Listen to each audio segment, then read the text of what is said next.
Welcome back to CrimePod Castle's Twisted Love series. Today, we're diving deep into a case that really shook India back in 2019. The Surat Double Murder Case. Yeah. It's a tragic story. Yeah. It really forces us to confront the twisted version of it can have devastating consequences. It was a case that really highlights how obsession and jealousy can morph even, like the purest emotion, into something incredibly destructive. Right. Okay, so let's set the scene. We have Anjali, Desai, and Rohit. They were deeply in love and had their whole lives ahead of them. Anjali was a 26-year-old accountant, and Rohit was a 28-year-old marketing professional. They were engaged, planning their wedding, and really seemed to be the epitome of happiness. And tragically, it was that happiness, that promise of a future together, which seems to have ignited the chain of events that led to their deaths. Yeah. And at the center of it all is Karan Patel. He was a 30-year-old businessman who had a past romantic interest in Anjali. When Anjali rejected his advances and chose to be with Rohit, Karan just couldn't accept it. That inability to accept rejection is often a hallmark of obsessive behavior. Yeah. It's a dangerous mindset where feelings of entitlement and possessiveness take root. And in this case, Karan's actions went from like persistent attempts to reconnect with Anjali to outright harassment. There was stalking, threatening messages to both Anjali and Rohit, and even attempts to isolate Anjali from her loved ones. This is a pattern we unfortunately see in many cases like this. The perpetrator feels this sense of ownership over the victim and reacts violently when they feel that control slipping away. It's truly frightening how quickly things escalated. Then on March 14th, 2019, Anjali and Rohit were coming home after a dinner date.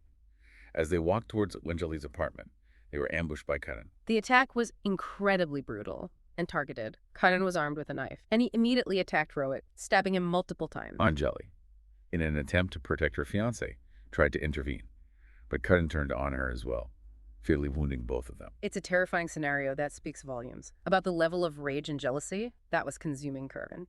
Neighbors, hearing the commotion, rushed out and called the police. Tragically, though, it's already too late. Anjali and Rohit both succumbed to their injuries. Yeah. It's a horrific reminder of how these situations can explode in an instant, and the consequences are absolutely devastating. Now, the Surat police really moved quickly on this case, and they were able to put together a compelling case against Karan. Yeah, there was a convergence of evidence that pointed directly to him. Right.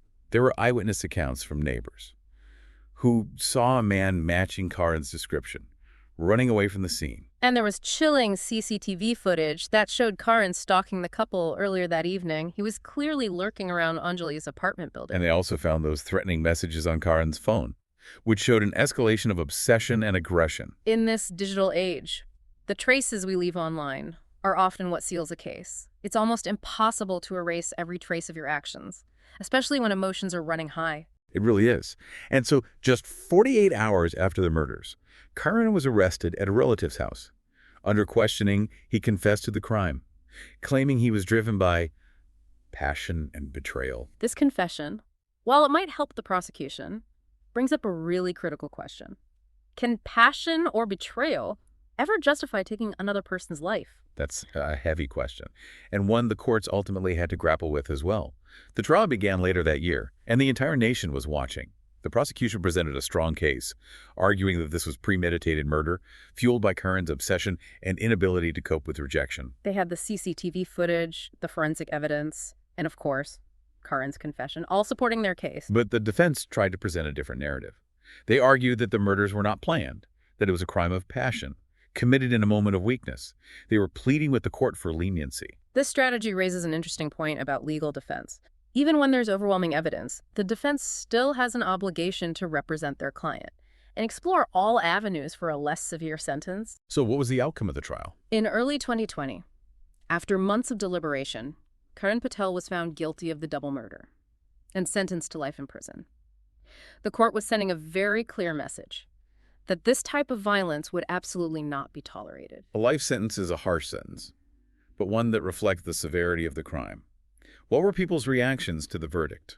The case had gripped the entire nation, and the verdict sparked widespread discussion.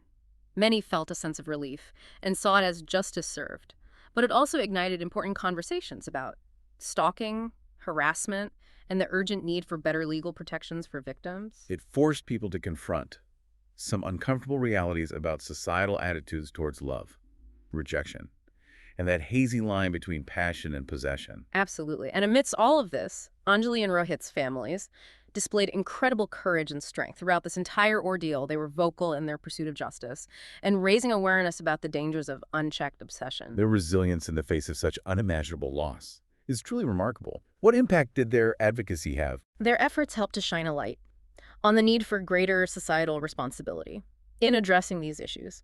There was a push for better resources for victims of stalking and harassment, and for promoting healthy relationship dynamics to prevent future tragedies. It's a testament to their love for Anjali and Rohit, that even in their grief, they sought to create positive change. Indeed.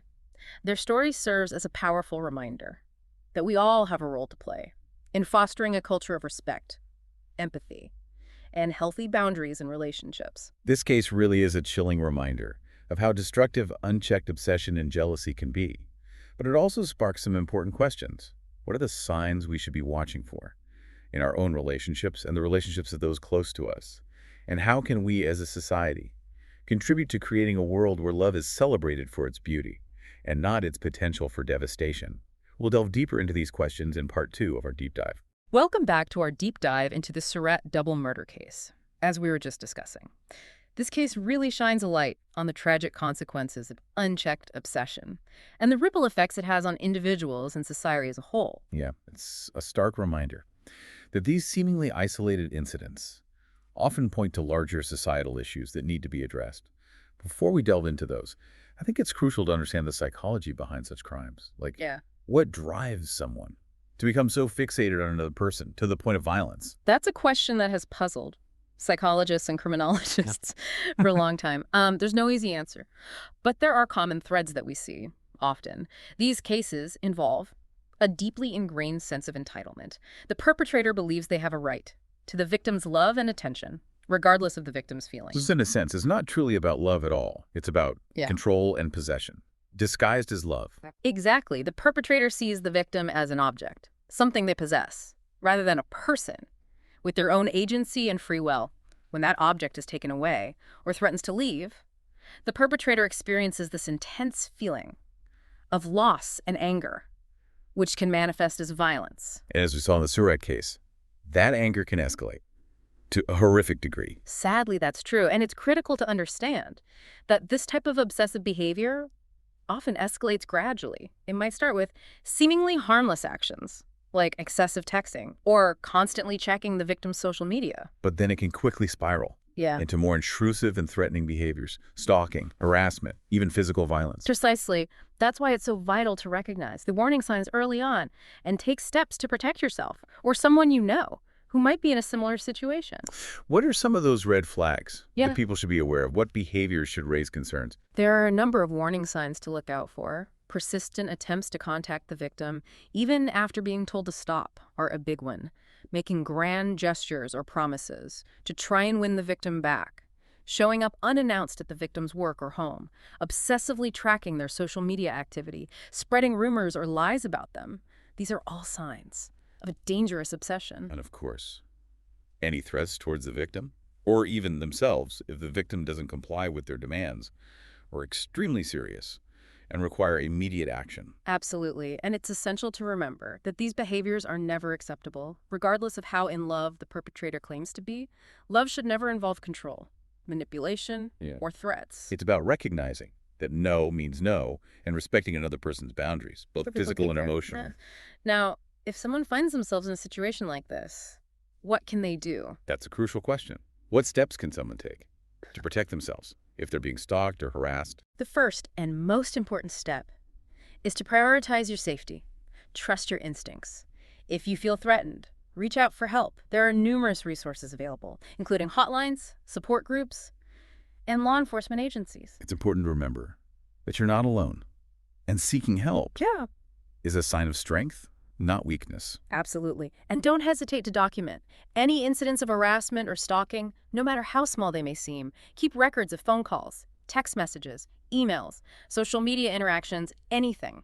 That can serve as evidence if you need to seek legal protection. So document everything and report any threats to the police immediately.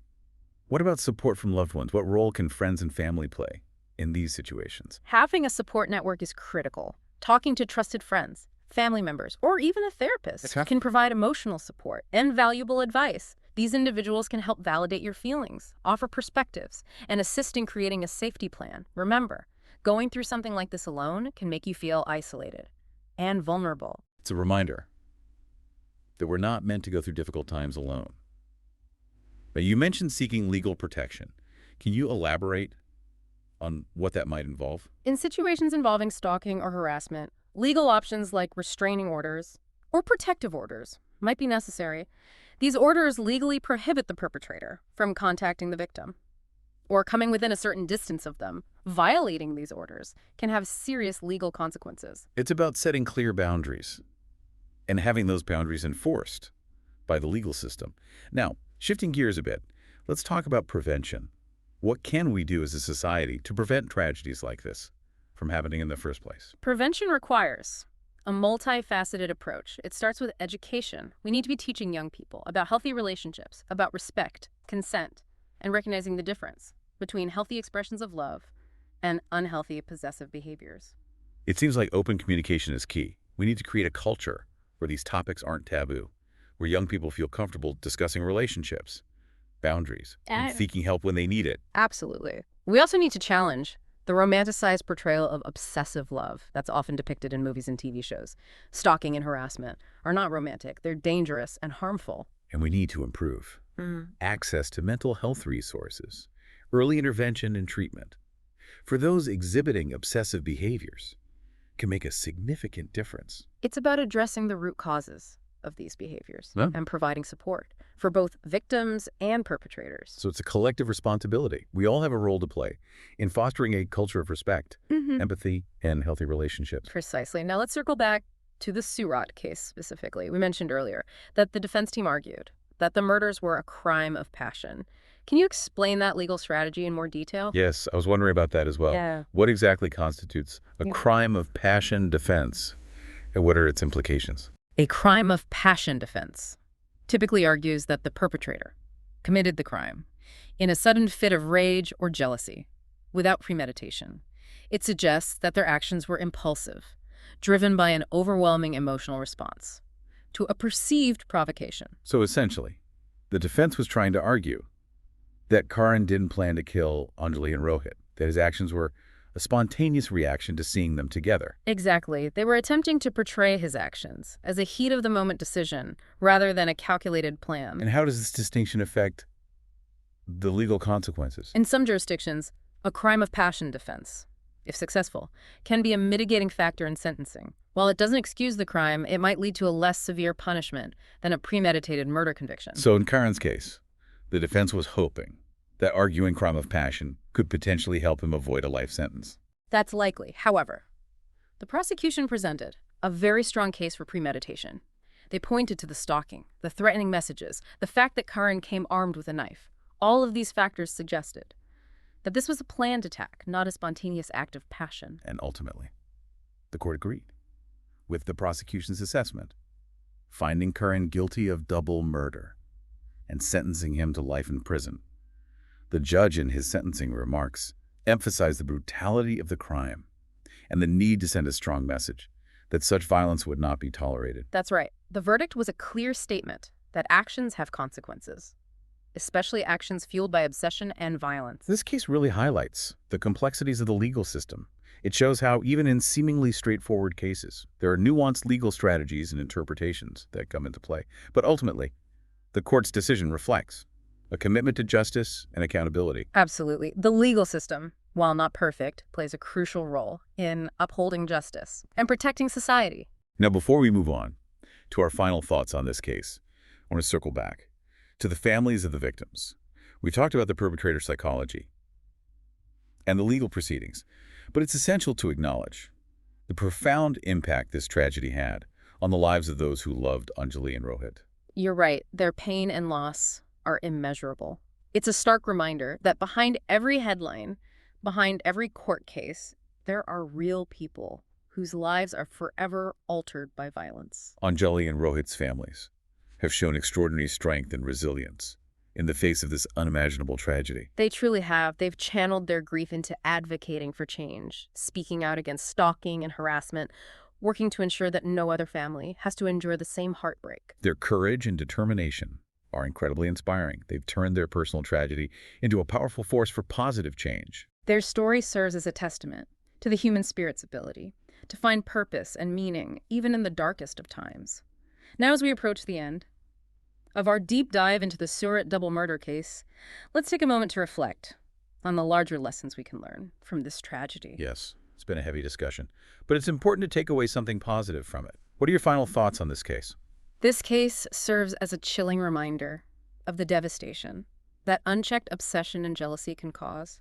It highlights the importance of recognizing the warning signs of these destructive behaviors and taking action to protect ourselves and those around us. It also reinforces the need for open communication about healthy relationships, boundaries, and consent, starting at a young age. And it underscores the vital role of societal responsibility in providing resources, support, and legal protections for victims of stalking and harassment. This case, while deeply saddening, offers us a chance to learn, to grow, and to work towards building a safer and more compassionate world.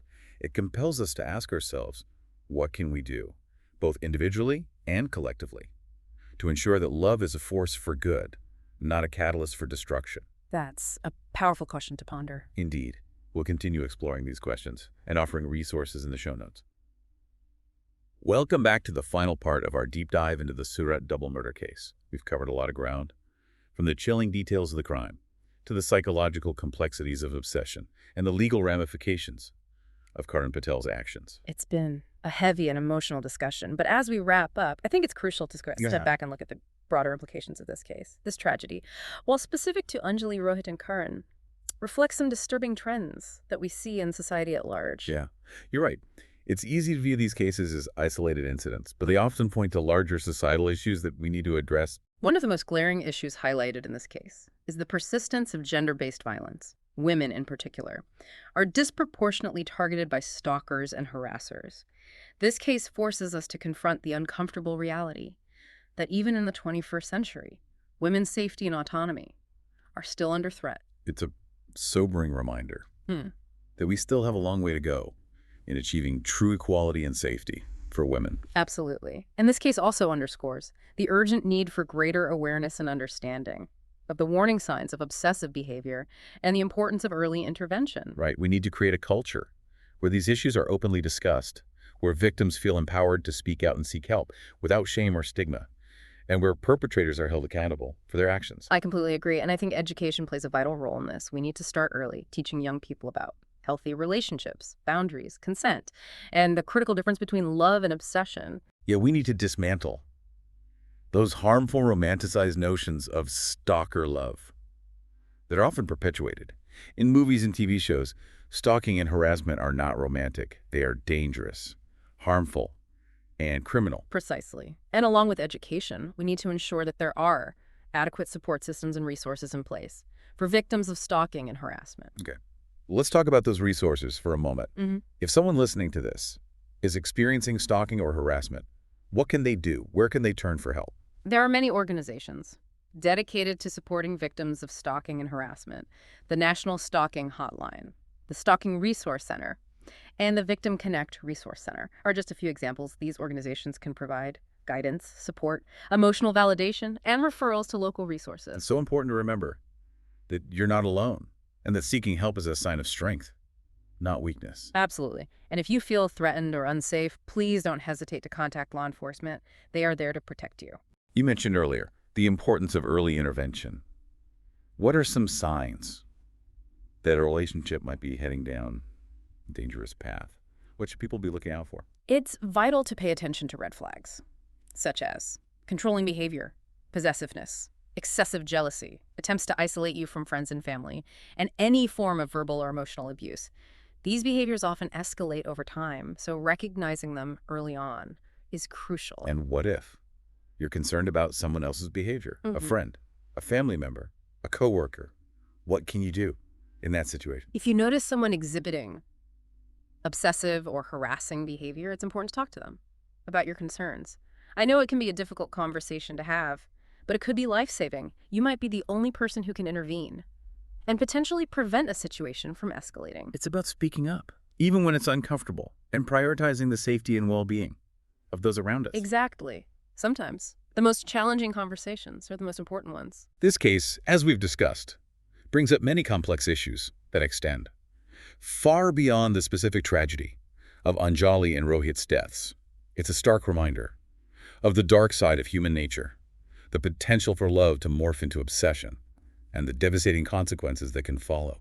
But it's also a call to action, a powerful opportunity for us to reflect on our own beliefs and behaviors, to challenge harmful societal norms, and to work together to create a world where love is truly safe and free from the shadows of obsession and violence. As we close out this deep dive, I want to leave our listeners with a final thought to consider.